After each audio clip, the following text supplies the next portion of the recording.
Hi, I'm Shelley Young, owner of the Chopping Block, and today I'm going to teach you how to skin and portion a fish. I have a side of salmon today. I decided the practical thing to teach was a little bit more about purchasing a side of salmon versus trying to clean a whole fish. This is something I think people do more readily.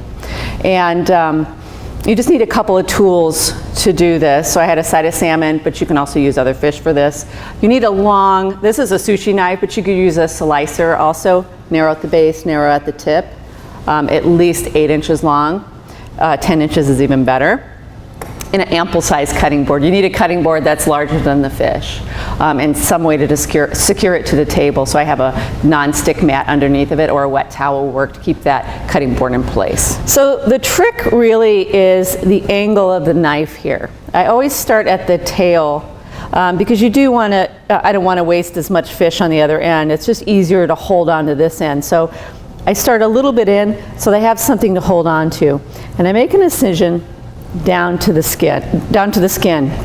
And what I'm really going to do is just hold that knife in a stationary position. You don't want to be too flat or you'll cut a lot of fish off. And this way you're just going to cut this, you'll just cut right through the skin. So, but it is at an angle. And really what you do here is hold the fish. If you get a little bit of the skin, you miss a little bit and hit the skin, it's okay. You can go back and get it later. You can always do it perfectly, but I see how I slide the fish down, like so.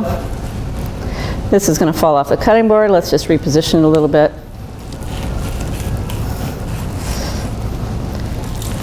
Sometimes if your knife is, ooh, I'm not doing a very good job here.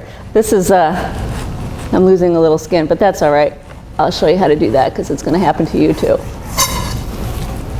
So I just pull the skin off like that. If I miss the spot, this will be even a better video because now you're going to learn, if this happens to you, how to do it. So I'm going to do the same kind of technique where I cut a little piece off like so, and then I'm going to do in just kind of the opposite. This is the same technique I use when I'm cleaning a beef tenderloin. See how I go? I hold the knife slightly up towards the skin.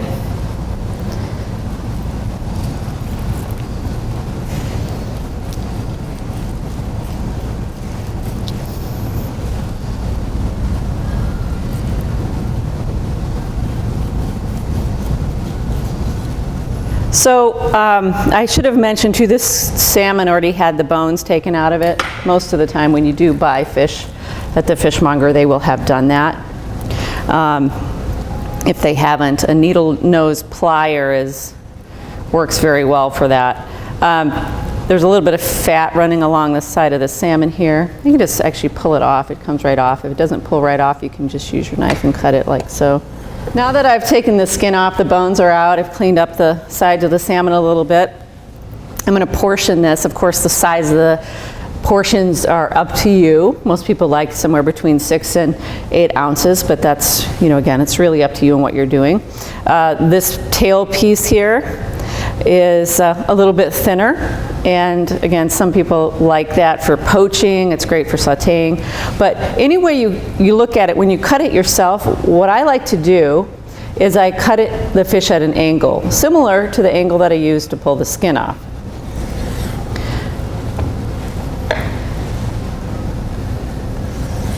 I'm going to go like that. The reason I cut this at an angle is that then I have 2 sides, not 4 sides.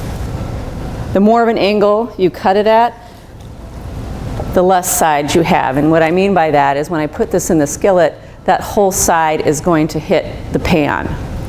When you cut it straight like this, you have sides of the fish that do not hit the pan. And it cooks, you're not going to get as much browning. If you're going to put a spice rub on this or something, some of the spice rub, it'll just be raw on the sides of the fish. And for whatever reason, fishmongers at the grocery store do not cut fish this way. They cut it straight-sided.